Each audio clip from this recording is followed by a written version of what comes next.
Hello, everyone, and welcome to Soft Stories. I'm Stratton, and this is Pepper, and today we are going to be continuing our reading of Snugglepot and Cuddlepie, written and illustrated by May Gibbs. When last we left this book, we had in fact finished the second series of stories of Snugglepot and Cuddlepie and Little Ragged Blossom and Mr. Lizard and all the others. And they had been through quite a series of ordeals between Ragged Blossom and Cuddlepie falling deep into the ocean and having adventures beneath the sea with the fish folk, and Snugglepot on land and his adventures trying to best the big, bad Banksia Men. And so it is with that moment of victory, after they have bested the Banksia Men, sent them all down into the sea, where they are lying deady bones beneath the waves, and Ragged Blossom down there too, for she had fallen in love with a baby, Belia, destined to be princess of all the fish folk, but for now just the beloved of Ragged Blossom and Anchovy. And it is with them that we will pick up this next story, for it is entitled Little Belia and More About Snugglepot and Cuddlepie. So without further ado, let's begin. And here we are, back at my nice old copy of this nice old book. So let's see where we left off. Here we are indeed, beginning the story of Little Belia and more about Snugglepot and Cuddlepie.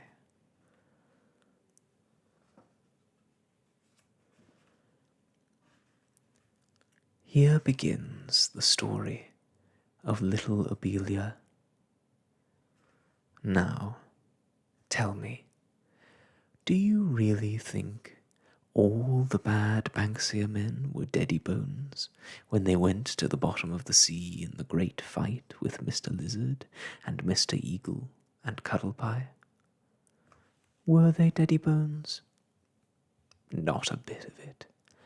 Not one of them. When they came to the bottom of the sea, they sat up and rubbed the places where the stones had hit them, and gazed about. As they sat there, peering through the seaweed, a large carriage, drawn by sea dragons, floated above them and passed quickly out of sight. "Did you see that?" gasped the biggest bad Banksia Man. It was Ragged Blossom. "What?" shouted all the other bad Banksia Men. "It was Ragged Blossom, I tell you," he cried. "Squeeze and breeze her. Root and shoot her," growled one. "Stone and bone her," spluttered another. "What's the good of talking?"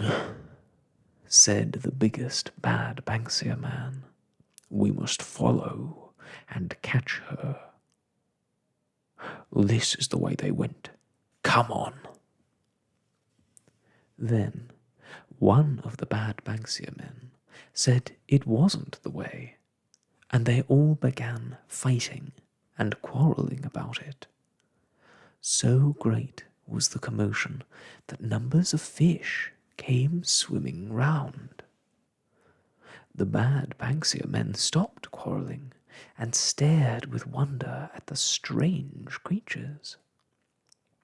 Suddenly a huge fish came at them with its mouth wide open and was about to swallow them.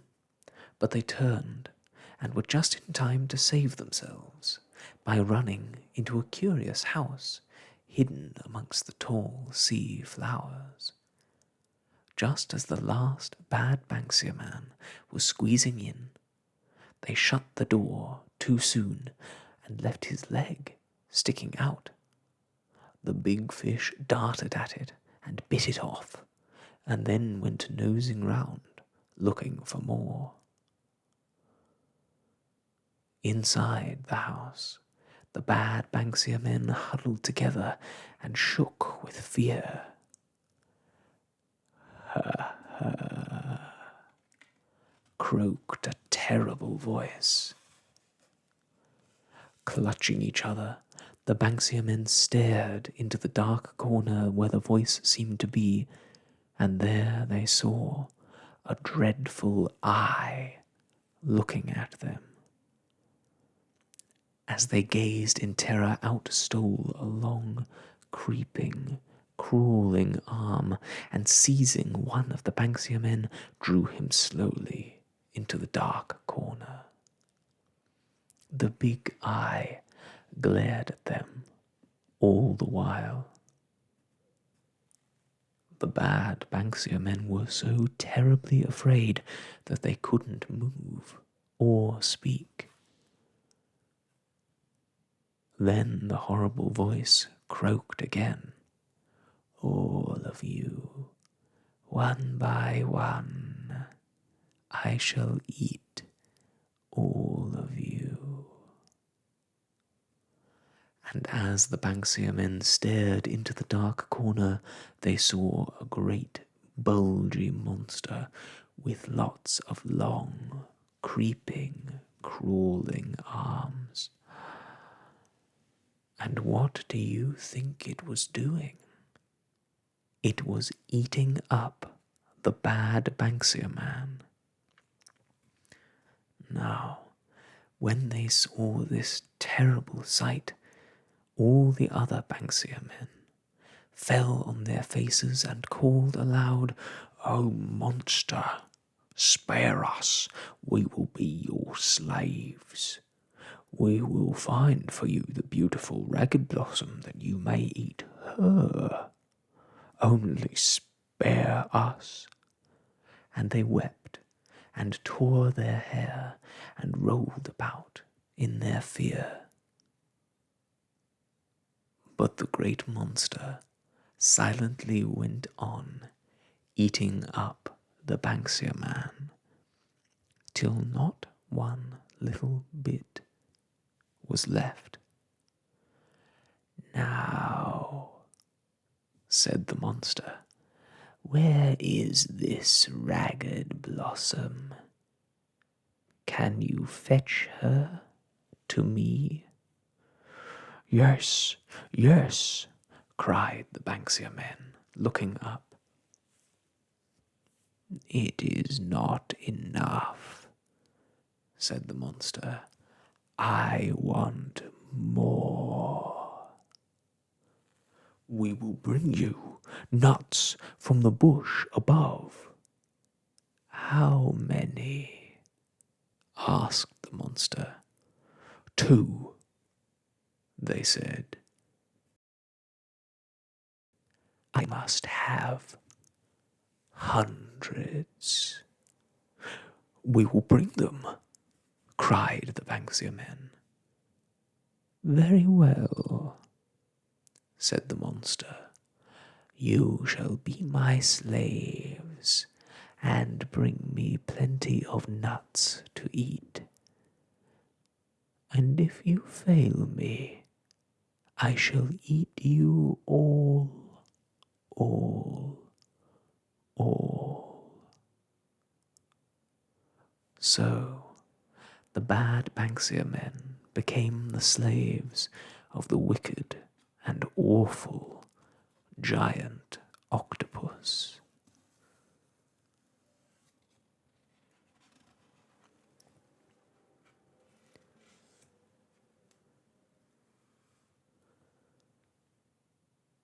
I told you how Mr. Lizard carried Snugglepot and Cuddlepie on his back all the long, long way home, and how happy their mother and father were to see them again.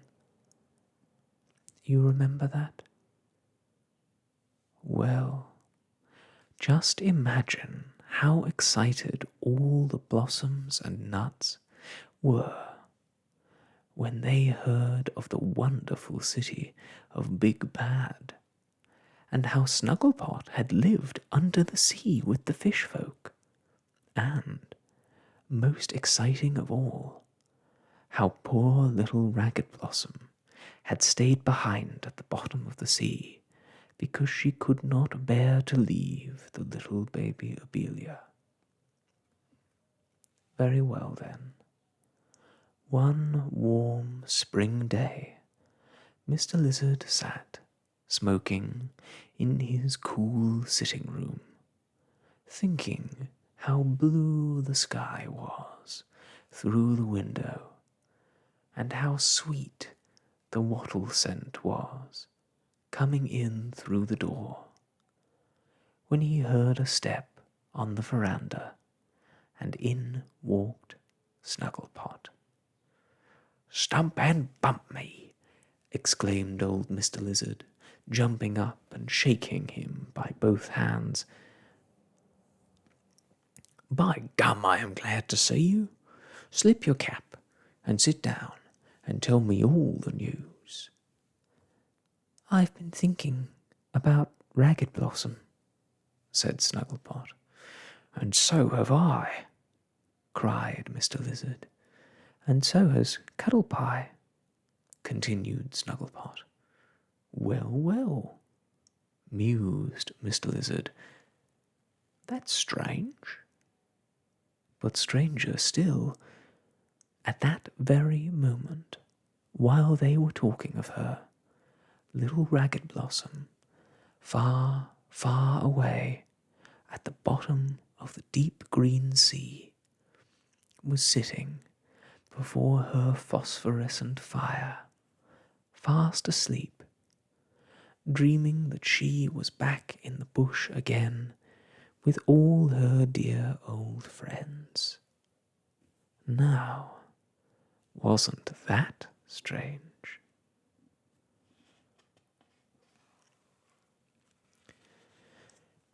"Yes, we've been thinking," continued Snugglepot, "that if she stays down in the sea too long, she'll turn into a fish folk and never be able to come out again."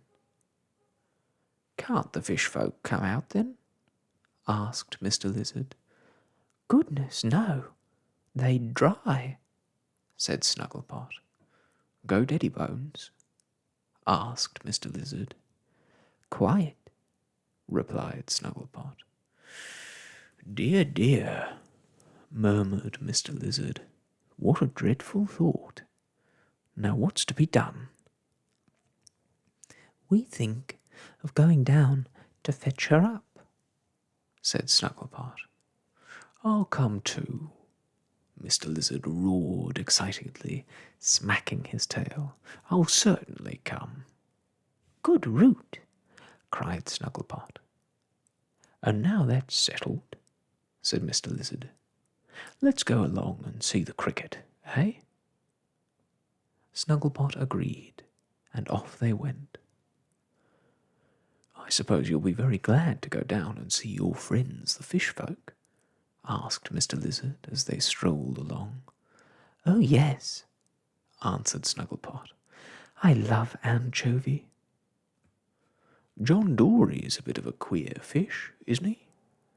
Asked Mr. Lizard, picking a spray of native rose to flip the flies off with.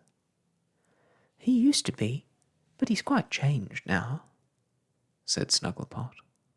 And this baby, Belia, found in a sort of pearly thingamabob, wasn't it? Asked Mr. Lizard. We found her, said Snugglepot, proudly. So we kept her. That's why Ragged Blossom stayed behind when I came up. Dear, dear, said Mr. Lizard, who had often heard the story, but enjoyed hearing it all over again. And she's a sort of lost, what you may call it. Princess, said Snugglepot, and she's to be the queen of the fish folk when she grows up. Well, well, now, said Mr. Lizard, stopping and hunting for his spectacles, and when he found them at last, putting them on and looking solemnly at Snugglepot over the top. A queen, eh? Well, well. And you think little, what's her name? Belia, put in Snugglepot, will be old enough to be left by now? Quite, said Snugglepot. Mr. Lizard took off his spectacles, and they strolled on again. Well, well, so that's it, is it? Dear me. By the way, he suddenly remembered, where's Cuddle Bye? Gone to the dentist, Snugglepot told him. Said Mr. Lizard. Well, that's a place I never go to. There ought to be a law against them. Well, here we are. Having arrived at the cricket ground, they found a little grassy bank and sat themselves on it, quite unconscious of a long, dark form that had followed them all the way, and two bright, black, beady eyes that were watching them from a bush nearby. It was a most exciting match, and they forgot all about everything in their enjoyment of the game. At last it was over, and they turned homewards. As it was still very warm, Snugglepot suggested that Mr. Lizard should drop in with him and have a cool drink, and discuss plans for the journey. Mr. Lizard agreed, and in they went. What will you have? Asked Snugglepot, going to his useful little cupboard.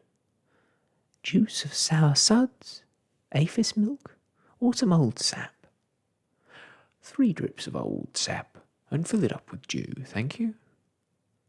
So they quenched their thirst, and drew their chairs together, and lit their pipes. There was a window in the room they were sitting in, and before it hung a beautiful cobweb curtain. So earnestly were they talking that they did not notice a dark shadow, which had been on the curtain, slowly move across and disappear. So the plans are safe? Sighed Mr. Lizard. Safe as the riverbank, said Snugglepot. Suddenly there was a loud knocking on the door. Come in, called Snugglepot. No one came in. Who's there? Cried Snugglepot, going to the door and opening it. There was nobody there. That's airy, exclaimed Snugglepot. Nobody's there. Nobody. Mr. Lizard was puzzled, so he went and looked out. "Not a whiff," said Snugglepot. "Ah, there they are, enjoying their pipes in their chair with the cobweb curtains. I must say that looks like a very relaxing chair." Now, while they were gazing out of the door, something slipped silently in through the window, crossed over the floor, and glided under Snugglepot's bed. "Ah, well," said Mr. Lizard, going back to his chair. "Some silly soot, playing jokes, I suppose. Now, let's get to earth and settle our affairs." They pulled their chairs close together and talked long and earnest in low whispers, but not too low for every word to be heard by the 2 ears sticking out from under the bed close behind them. At last, Mr. Lizard got up. "Well, I must be going," he said, knocking out his pipe. "Don't forget, tomorrow at bird rise by Little Creek Waterfall, I'll go round and let the rest of the nuts know. Take care of the plans. Grig grig." "I will," said Snugglepot, and another loud knock on the door startled them. They both rushed for the door, tumbling over each other in their hurry. "Hello!" shouted Snugglepot, flinging open the door. "Who's there?" It was growing dark. "Nobody again," said Snugglepot, peering out. "Extraordinary," cried Mr. Lizard, peering out also. Neither of them saw a shadowy form that crept silently out from under the bed, glided to the window, and climbing noiselessly through, disappeared into the dark.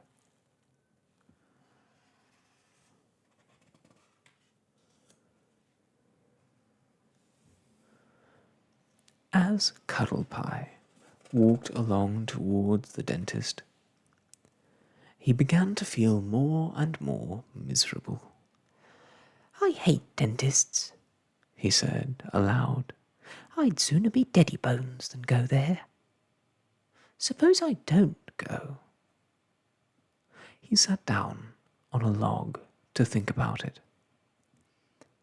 As he sat there, resting his sore face on his hand, a blossom came running along the road, sobbing bitterly. "Why, what's the matter?" asked Cuddle Bye kindly. Toothache," sobbed the little blossom. "Oh, come with me," said Cuddle Bye cheerfully, "and I'll show you a nice, kind dentist. He'll soon cure you." And taking her hand, he led her gently down the road. When they had not gone very far, they came upon Mrs. Bear sitting by the roadside, rocking to and fro and groaning deeply. "What's the matter, Mrs. Bear?" asked Cuddle Bye and the little blossom. Oh, groaned Mrs. Bear. "I've got a dreadful face-ache." "Then come along with us. We're going to the dentist. He'll cure you. He is so kind." Mrs. Bear stopped groaning, got up heavily from her seat, and lumbered along behind them. Not very far on, they came to a little hut. There was a terrible noise inside, shrieks and yells, so they all stopped. Cuddlepie ran up and banged on the door. "What's up?" he shouted. The growls and yelps stopped. Mr. Possum opened the door. "I'm trying to uproot a tooth, and it won't let go," he moaned. Cuddlepie persuaded him to join the party, telling him how nice and kind the dentist was, and off they set again. Presently they came to a little grey, furry kangaroo, who was hitting his head with a stick as hard as he could. "Oh, don't!" they all cried. "You'll hurt yourself." "That's just what I want to do," answered the kangaroo, hitting himself harder than ever. "Goodness," said Cuddlepie, "why do you want to hurt yourself?" "I like it better than toothache," the kangaroo moaned. "Dear me," said everybody, shaking their heads at each other. "Another one." "You'd better follow me to the dentist," advised Cuddlepie. "He's so nice," said Blossom. "So kind," murmured Mrs. Bear. "So gentle," put in Mr. Possum. "A dear," they all cried. "Way to jump," said the kangaroo. "I'll fill my pouch and hop after you quick sticks." A dismal howling greeted them at the next corner, and running over to a fence they found Mrs. Dingo and 6 little yellow dingoes, with their heads up, yowling piteously. The little dingoes told them their mother had toothache. "Never mind," said Cuddlepie. "Come and see the dentist, Mrs. Dingo, and the little dingoes can see the teeth pulled out." So they joined the party and trotted along after the others. They all hopped, flumbered, and trotted along after Cuddlepie, gathering more bush folk as they went, till quite a crowd was following him. At last they reached the dentist. They found the waiting room so crowded that most of them had to stay outside. "Gummy," said Cuddlepie, with a sigh of relief. "No good me waiting." And off he went, so happy at getting away from the dentist that he sang and jumped about as he went along. "It's funny," he said aloud, "what a long, long way it is to the dentist, and what a little way it is coming back." "I've noticed that too," said a voice in his ear. Cuddlepie was startled and looked about, but could see no one. "It seems strange," said Cuddlepie to himself, "that everyone should have toothache today." "Quite simple," answered the voice.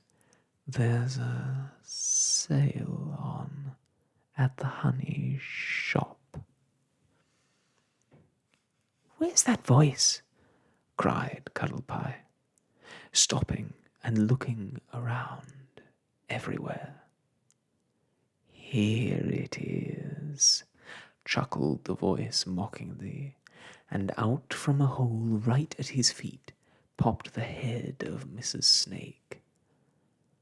Not Mrs. Snake that was killed outside the Gum Inn, of course, but another Mrs. Snake, Mrs. Black Snake.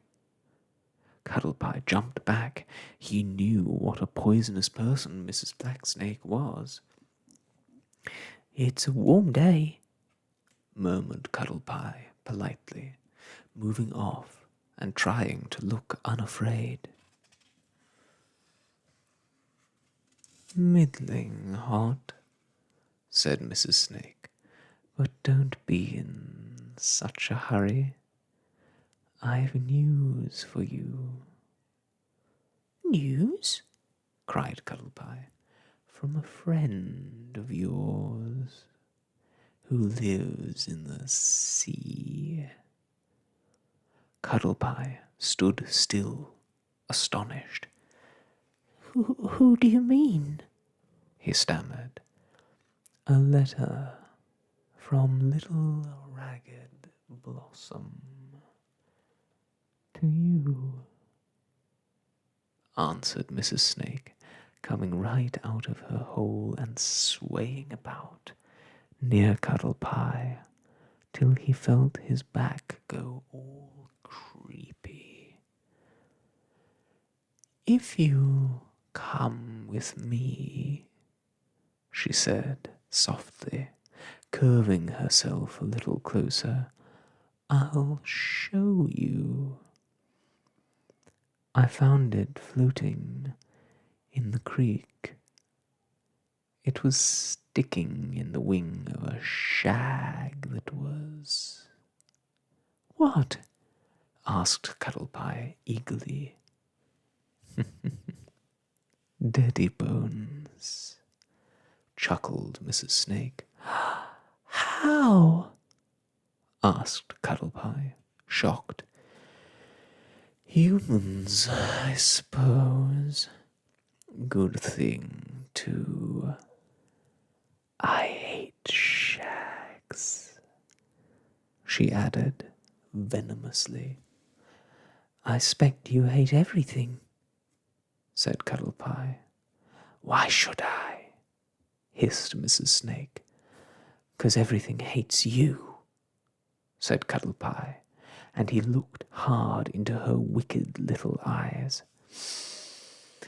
That means you do, wheezed Mrs. Snake, flicking her forked tongue in and out, and stretching out her neck till she was only a few inches from Cuddlepie's face. So it's yes, isn't it? She hissed, getting nearer and nearer, and swaying her head backwards and forwards. Sleep. Sleep. Sleep. She hissed, and Cuddlepie still looked into her eyes. Now they seemed to grow bigger and bigger, and nearer and nearer, and then they faded away, for Cuddlepie had fallen into a deep, strange sleep. Mrs. Snake had hypnotized him, just as she does poor little birds and other bush creatures. Now, she said, perhaps you'll have the goodness to follow me. And Cuddlepie did. Not very far away, a number of Banksia men were sitting in a Banksia tree, basking in the sun and planning mischief. Looking down, one of them spied Mrs. Snake and Cuddlepie. "Arr!" he cried, jumping about and shaking the bough till all the Banksia men's heads were knocking together. "There's one of 'em. She's got him." Bunch and scrunch him, shouted one. hit and spit him, growled another. String and ring him, snarled a third. Then they all jumped about, grunting and chattering and shaking the bough till the leaves rattled. Stop that noise and listen to me, commanded Mrs. Snake, twisting her body into a knot of annoyance. I've had a letter from the big boss, Banksia Man. All the Banksia men touched their toes with their heads to show their respect for the big boss, Banksia Man. He is down in the sea, and the rest are with him. The giant octopus has them in his power. We are to catch and send him the slimy sinners, Snugglepot and Cuddle Bye, and as many more nuts as we can trap, for only so can they escape being eaten by the giant. And what do we get for our trouble? Growled the little stubby Banksia with red hair and squinty eyes. More than you deserve, hissed Mrs. Snake. The boss is sending wonderful treasure. It is to be laid in the cave by the sea at Big Bad City. Where's Mr. Snake? Asked the red-haired Banksia Man. Why can't he do something? He's spying on them now, snapped Mrs. Snake. About time you made some plans yourselves, instead of leaving it all to me. It's your pleasure, snarled a big black Banksia Man. You enjoy it. So do you, said Mrs. Snake, spitting her tongue in and out at him. Come on, she added, turning to Cuddle Bye. Twisting and wriggling her body in anger, she slid away into her hole. Mrs. Snake's house consisted of one big room at the end of a long passage. It was a cool room with a round window in the ceiling.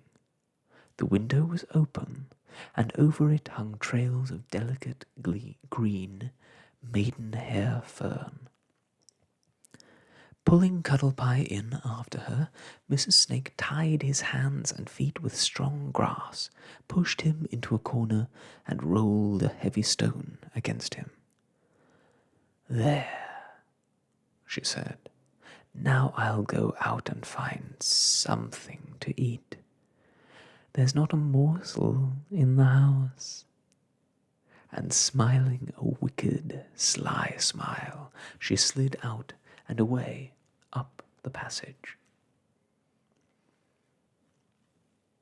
You remember Winky Jerboa, the poor little stowaway, and how unhappy he was when he went home to Big Bad City and found that all his people had gone away.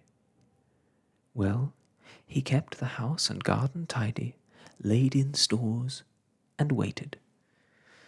But neither his mother, nor father, nor sisters, nor brothers ever came back. So poor little Winky left home again and roamed from place to place, hoping that some day he might find them. So here we see him, limping with tiredness, carrying his bundle like any old tramp. This looks like a nice cool place, he said, dropping his bundle and sitting down beside it. I think I'll rest. The afternoon was warm, and the scent of the rock lilies made him drowsy. Slowly, the long lashes closed over his big brown eyes, and lower drooped his weary head, till at last he sank right down upon the cool green moss, sound asleep. A tiny brown lizard ran over him, but Winky did not stir. A big blue butterfly lit upon his little damp nose.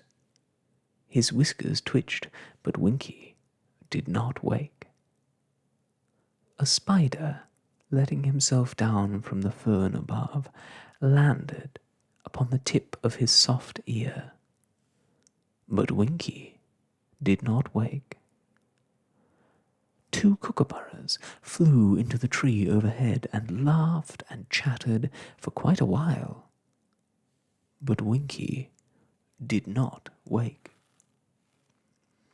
Some big frogs croaked in a pool nearby, but Winky did not wake. A bright green beetle climbed clumsily all the way along his tail, but Winky did not wake. 2 willy wagtails came and danced about all over him, but still Winky did not wake. Mrs. Snake came out of her hole, saw Winky, and exclaimed, "Such a sight! Food at my very door." Then Winky awoke. He sprang up as if he had been blown up, and as he sat up he shrieked, "Help!" Now, a cousin of Mr. Lizard's happened to be driving down the road, and on hearing the cry he pulled up his bandicoots. "Help!"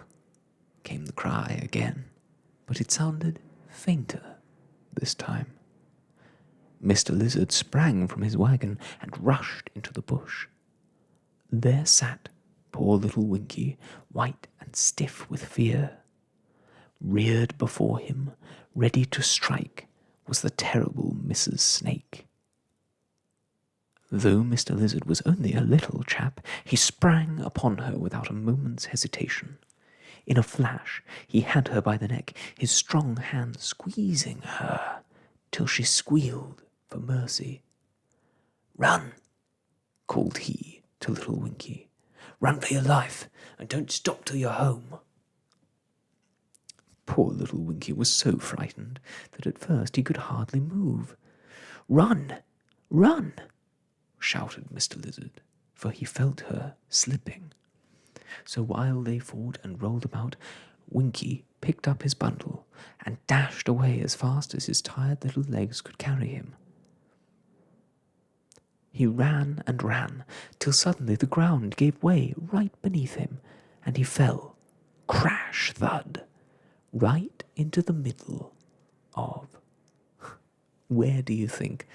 Why, right into Mrs. Snake's house. But he wasn't hurt, so he picked himself up and was about to dash out of the door when he noticed something lying in the corner. "Cuddle Bye!" he gasped in amazement. "Oh, poor Cuddle Bye, someone has done him deady bones. Oh, poor Cuddle Bye." And he untied the bands and lifted him up.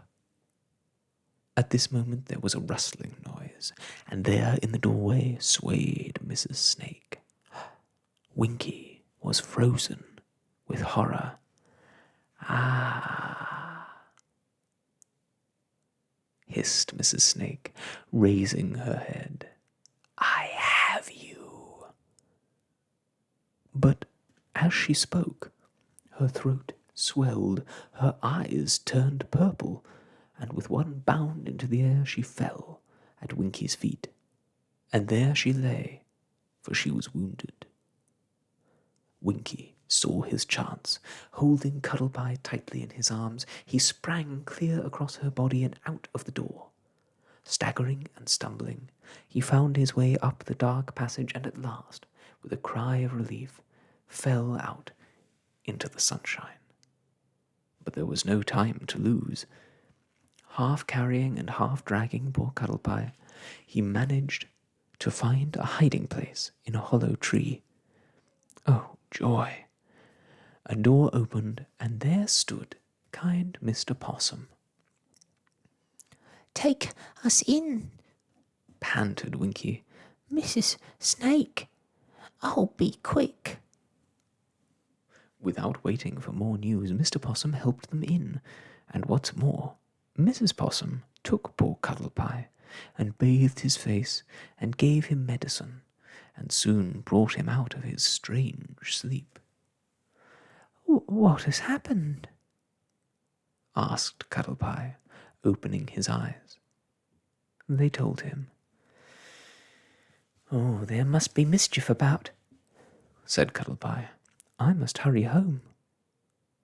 Then he saw Winky, and there was more talk. "Stay here till it gets quite dark, and I'll see you on the way," said kind Mr. Possum. So they did. The moon was up, full and round, when Cuddlepie and Winky, having said good-bye to Mr. Possum, stopped at Snugglepot's house and knocked on the door. All was still within.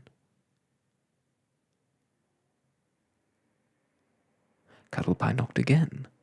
No answer. They both knocked. Not a stir inside.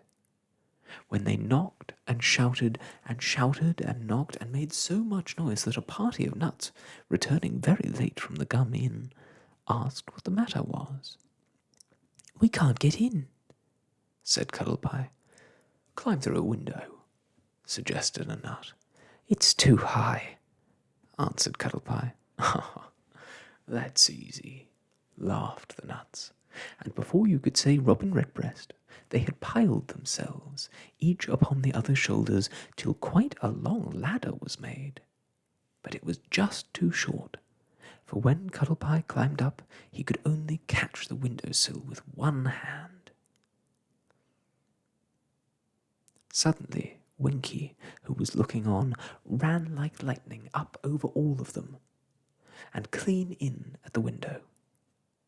Once there, he easily helped Cuddlepie in. So they thanked the nuts, who then unmade the ladder and went their way. When Cuddlepie looked about, he found to his astonishment that Snugglepot was nowhere to be seen. "What's this?" said Winky. In the middle of the table was a mug,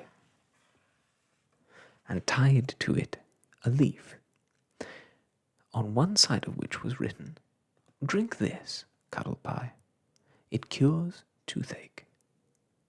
And on the other, "Then come to the waterfall at Little Creek."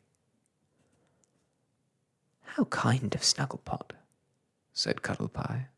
"It's just what I need. Have some, Winky?"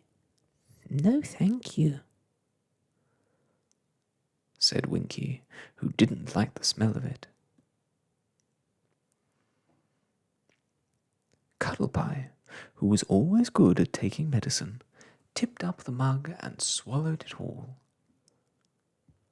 No sooner had he done so than a strange look came into his face, and he began to dance and sing and turn somersaults. Then, catching Winky by the end of his tail, he threw open the door, whisked him out, and went tearing off down the road, dragging the astonished Winky after him. Gosh, and here we can see the ladder of all these friendly nuts who've just come home from the inn, and poor Cuddlepie, who's having a bit of trouble reaching up to the house. By this time, it was early bird rise, and a crowd of nuts had gathered at the Little Creek waterfall as arranged to meet Mr. Lizard and Snugglepot. When Cuddlepie and Winky bowled into their midst, they all threw up their caps and laughed and sang. Then some nuts saw a large sign on a tree. It read, "Who'll follow me down to the sea?" And there was a newly cut track leading into the bush. "I will," shouted Cuddlepie, waving his cap. "Come along, nuts." And away he went like mad, the rest all after him, helter-skelter along the new track. They had not gone far when they came to another notice, saying, "Don't turn back, this is the track." So on they went, till by and by they came to another sign. "This is the way, merry and gay." Off they went again.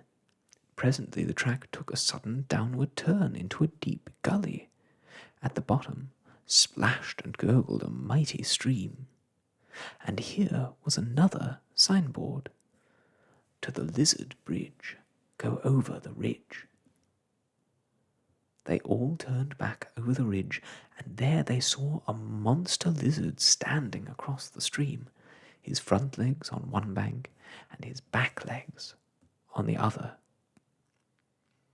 The lizard took no notice of the nuts or of the deep water rushing under him. He just stood there, blinking sleepy eyes and licking up any stray ants that came along.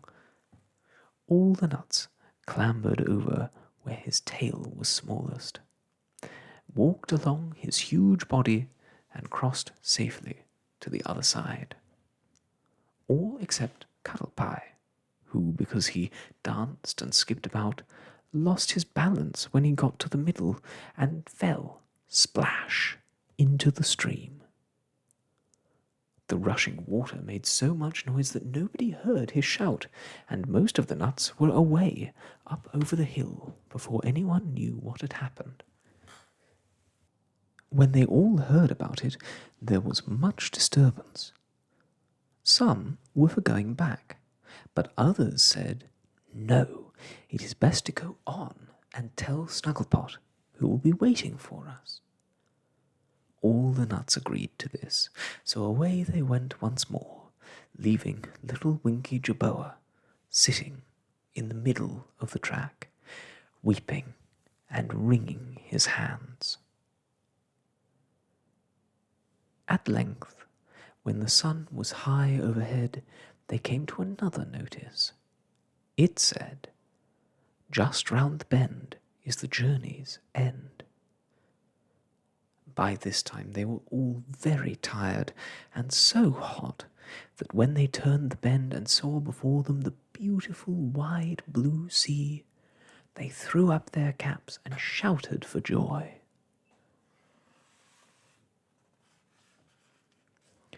Lying close beside the rocks was a fine, tall ship.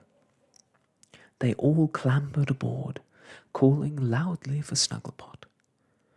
But there wasn't a soul to be seen, and there, written on the vessel's side, were the words, "If you want to find me, jump into the sea."